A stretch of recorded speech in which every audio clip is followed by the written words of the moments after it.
morning and welcome to KidNuz. I'm Kim. Today is Friday, January 7th, 2022. And we begin with two dogs in two different countries doing their best to make Lassie proud.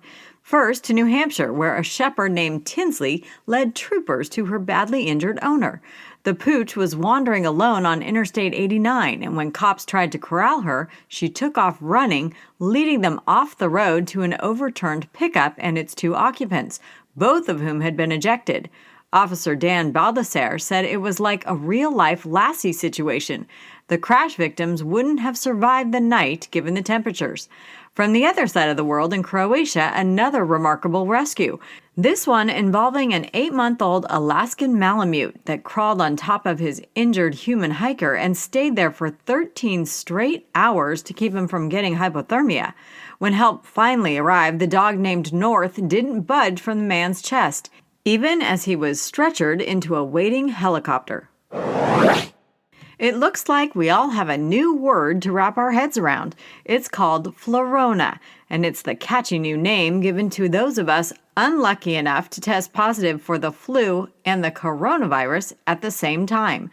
Doctors are quick to point out that Florona is not a new disease, nor is it a new variant of COVID-19. It's just the 1-2 punch of randomly catching two different viruses at the same time.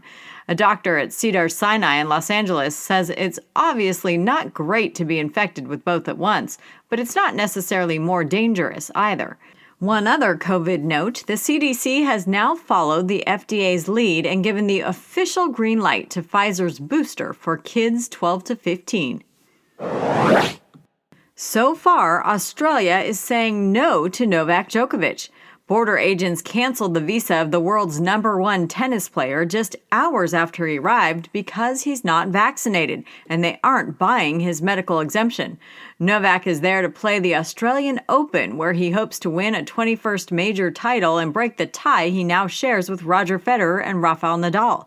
Top politicians in the country want Mr. Djokovic booted immediately for failing to meet their COVID requirements, but his lawyer convinced a judge to let him stay until Monday, when there'll be another hearing on the case. The Open starts on Monday the 17th. It looks like the Washington football team may have spoiled its own surprise. Earlier this week, the franchise announced it would reveal its new name on February 2nd. But it didn't take long for savvy internet sleuths to uncover a website called WashingtonAdmirals.com that redirected to the team's current website. The Admirals was reportedly one of 9 different names under consideration for the club's new mascot, including Armada, Presidents, and Red Hogs. The big online hint has since been hidden. WashingtonAdmirals.com no longer leads to the club's current website. But former football great Boomer Esiason has also gone on record saying the team's new name is indeed the Admirals. Washington has yet to comment. The newest Earth-friendly kicks headed to market are fueled with the jolt of Java.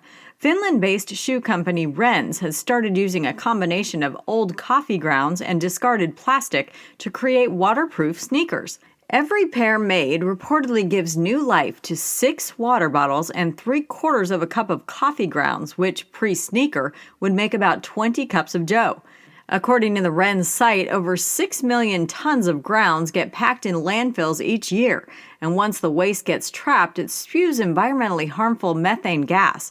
So in addition to curbing food waste with a push for composting, the future of fashion might also come with a hint of foam. That's it for KidNuz this morning. Now today's KidNuz quiz.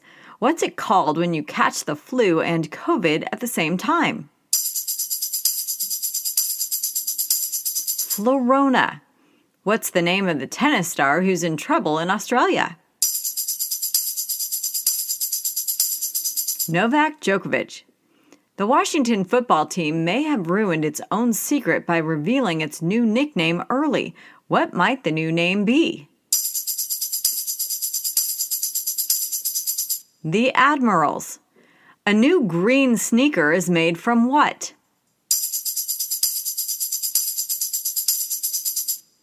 Coffee grounds and water bottles. If you're eating, you might want to put your fork down for today's KidNuz kicker, which is tangled up in a hairball, a human hairball, the world's largest. It all started when salon owner Steve Warden of Cambridge, Ohio, decided to weave a hairy memento for his kids and future grandchildren.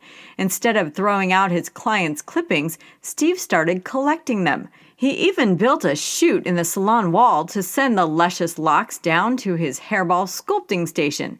He named his creation Haas and held it together with various glues and hairsprays. As Haas grew, so did the attention, eventually earning it a spot in Ripley's Believe It or Not Museum in Orlando. There, Haas continued to expand because some museum visitors began donating clippings on the spot, and others mailed theirs in after. Last month, the giant hairball finally tipped the scales at 225 pounds, enough to secure the Guinness World Record with hair from more than 3,000 different heads.